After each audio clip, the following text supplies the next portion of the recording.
Merci d'être fidèle à Préface, c'est notre rendez-vous avec l'actualité des livres. Et en cette fin d'année, voilà une belle idée cadeau à glisser sous le sapin ou peut-être à offrir pour les étrennes. Le livre de Karine Dijoude, 4 saisons, une année de langue française aux éditions du Robert. Bonjour Karine. Bonjour. Merci d'être avec nous pour venir nous présenter ce beau livre, ce bel objet qu'on a envie de garder précieusement près de soi puis qu'on a aussi envie d'offrir en cette période de fête. La langue, c'est quelque chose dans lequel vous évoluez au quotidien. Vous êtes vous-même professeur de langue, mais vous avez également déjà produit plusieurs ouvrages, notamment Miscellanée l'an dernier au Robert. Et puis il y a ce compte Instagram que vous avez où vous aimez partager votre amour de la langue. Racontez-nous pourquoi vous avez ce goût de la transmission. En tant qu'enseignante, je transmets quotidiennement et j'avais envie de m'adresser à un autre public. Donc, en 2020, j'ai eu l'idée de créer les parenthèses élémentaires sur Instagram. J'ai mis du temps avant de faire éclore ce compte et en 2023, l'algorithme d'Instagram m'a montré au grand public et là, ça a été exponentiel, ce qui fait qu'aujourd'hui, il y a plus de 440 000 personnes qui me suivent sur Instagram et qui aiment glaner des conseils lecture, découvrir de jolis mots, des mots rares, des mots à sauver et qui aiment aussi prendre des leçons de français. Ça m'a vraiment surprise. Je fais de courtes leçons de français où j'explique l'essentiel de façon concise puisque ce sont les réseaux sociaux, donc il faut être bref et concis. Et autre chose aussi, maintenant je propose des dictées, une fois par mois, et ce sont mes abonnés qui m'ont demandé ça, qui ont plébiscité la dictée à mon grand étonnement. Je me suis dit, mais quand même, c'est un exercice scolaire, et non, il y a une espèce de petite Madeleine Il y a de une Proust. appétence pour cela. Exactement. Vous-même, pourquoi avez-vous ce goût de la langue, de la musicalité des mots? Vous avez justement connu quelqu'un qui a eu cette transmission vis-à-vis de vous? Déjà ma mère, qui a toujours énormément lu et qui a toujours eu ce souci du mot juste. Chaque fois, elle me disait « on amène quelqu'un, on apporte quelque chose ». Ce genre de phrase qui Ce marque. mantra comme ça qui reste en Exactement. tête. Et jamais je ne me suis trompée sur cette phrase-là. Et il y a également mes enseignants. Une enseignante en 6e, Madame Dardonville, un enseignant en Hippocagne. Et entre-temps, je repensais à cette dame hier qui était toujours très élégante, une professeure qui s'appelait Madame Lucas, que j'avais en première à Saint-Germain-en-Laye. Et elle était captivante, non seulement par son allure, par son élégance, mais aussi par l'élégance verbale qu'elle savait déployer.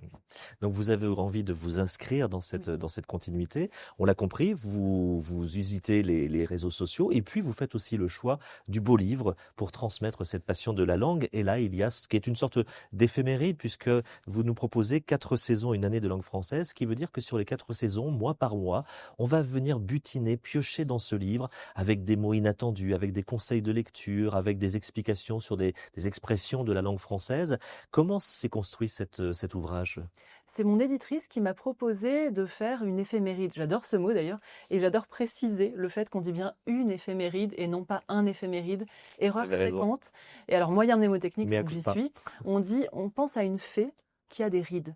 Et ça, les moyens mnémotechniques très tirés par les cheveux, on les retient. Parce que moi aussi, je disais un éphéméride comme un calendrier, et aussi parce que j'ai toujours entendu un éphéméride. Mais non, on dit une fée qui a des rides, une éphéméride. Et j'aimais bien ce concept, de se dire que chaque jour, on découvre une merveille de la langue française. Et quand elle m'a proposé ça, je me suis dit que c'était très ambitieux, et c'était un projet très ambitieux. À un moment, je me suis dit non, mais je vais pas réussir, 365 chapitres. Et finalement, elle m'a accompagnée et guidée par son enthousiasme, je suis allée jusqu'au bout de ce projet. Et j'en suis très fière parce qu'en plus, les maîtres mots du livre, ce sont la douceur et le réconfort. Et on a besoin de ça. Donc par exemple, pour les citations latines, elle me disait, bon, Karine, là, ta citation latine, elle est quand même un peu brute, un peu triste. Donc il fallait que je trouve des citations latines et que je trouve une explication à la citation qui soit assez réconfortante. Parce que c'est souvent philosophique en Bien plus. sûr. Et on a réussi comme ça à trouver des textes, des mots qui soient doux et qui nous fassent du bien. La conception du livre, elle passe aussi par le travail fait avec votre éditeur, c'est-à-dire que lorsqu'on ouvre le livre, on part dans une sorte de voyage, les textes sont beaux, et puis il y a aussi tout ce graphisme autour, on sent qu'il y a eu une vraie envie d'offrir un bel objet littéraire. On s'est dit que c'était en effet un très beau cadeau à offrir ou à s'offrir, et je suis très heureuse de voir cette maquette parce que ce sont les éditions Le Robert, les dictionnaires. Et au Robert, on aime bien que les textes soient denses. Et malgré la densité de l'ouvrage, il reste très lisible. Et ça, j'y tiens beaucoup. Je vois quand je donne mes cours de français, il y a toujours une structure et une lisibilité. Et on la retrouve ici. Je trouve que c'est quelque chose on n'est pas perdu dans ce livre. Je pense qu'il y a aussi un gros travail de recherche, notamment lorsque vous nous racontez l'origine de certaines expressions populaires, lorsque vous nous racontez l'origine de certaines traditions ou de certaines fêtes. Comment avez-vous travaillé justement pour aller piocher toutes ces informations? Alors déjà, il a fallu trouver les catégories. Donc je me suis dit qu'il fallait que ça me représente. Donc je voulais absolument des proverbes latins, puisque j'enseigne le latin Mhm. tous les jours au collège. Ensuite des mots rares, parce que c'est ça qui me porte. Moi, j'ai toujours eu une fascination pour les mots. C'est ce que je préfère. Et ensuite, le travail, alors je finis les catégories, il y a également des expressions françaises, il y a des charades, des devinettes, donc il y a toute une rubrique jeu On parce que joue, les anagrammes, tout c'est ça. ça fait partie des facéties de la langue française. Il y a ces conseils lecture auxquels je tiens et que je distille sur mon compte Instagram parce que je me suis rendu compte que c'était des vidéos qui avaient un peu moins de succès que les autres, mais qui étaient très prescriptrices. Et je précise, pardon, je Oui, oui. précise que sur les conseils de lecture, ça peut être des auteurs classiques, mais aussi des auteurs très contemporains, des livres sortis récemment, hein, Oui.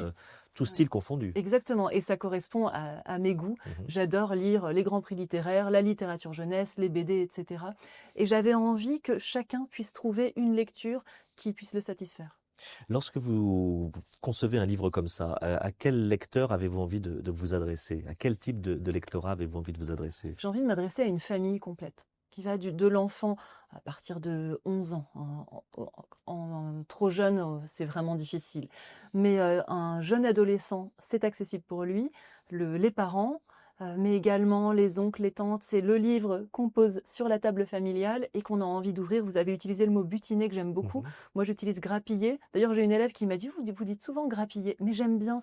Et puis, c'est dans l'air du temps. On manque d'attention aujourd'hui. C'est difficile de lire un livre in extenso. Donc là, je me dis, hop, on ouvre une page et c'est toujours ça qu'on a glané, qu'on a repris un petit peu comme dans le livre Le liseur du 6h27, qui est un livre absolument magnifique. Et lui, il travaille au pilon dans l'édition et il essaie d'arracher à la machine des pages d'un livre qui était destiné à disparaître. Et moi, j'ai envie de faire ça, de me dire que chaque jour, à ce manque d'attention, à ces écrans, j'arrive à arracher un petit peu d'attention qui vient se porter sur la beauté de la langue française. Vous voyez, par hasard, je tombe sur cette expression dont vous racontez l'origine, être comme un poisson dans l'eau. Et dans ce livre, c'est un peu ça. C'est-à-dire que c'est un peu comme un cocon. On se sent bien parce qu'on retrouve des expressions familières, parce que on se sent moins bête quand on lit votre ouvrage. Et on a surtout l'impression d'apprendre beaucoup de choses. Est-ce que c'est un livre peut-être aussi à se passer de façon intergénérationnelle pour montrer que la langue est vivante et se transmet, puisque la transmission, c'est le mot que vous avez employé? Exactement. Là, je trouve qu'il n'y a rien de plus beau que la transmission.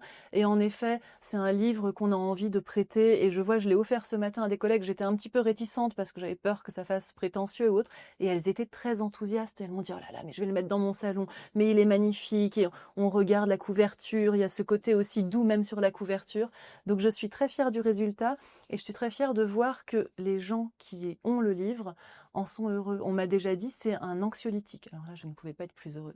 Je confirme que c'est un livre qui rend heureux. En tout cas, c'est un gros coup de cœur. Et voilà une belle idée cadeau en cette période de fin d'année. Et puis en cette période aussi d'étrennes, parce qu'on va s'offrir ça pendant tout le mois de janvier. Et puis voilà, pendant même toute l'année, parce que finalement, une éphéméride, ça dure toute l'année. Et même ça se répète. 4 saisons, une année de langue française. C'est votre actualité, Karine Dijoud. Et vous êtes publiée aux éditions Le Robert. Grand merci et bonne fête à vous. Merci, bonne fête.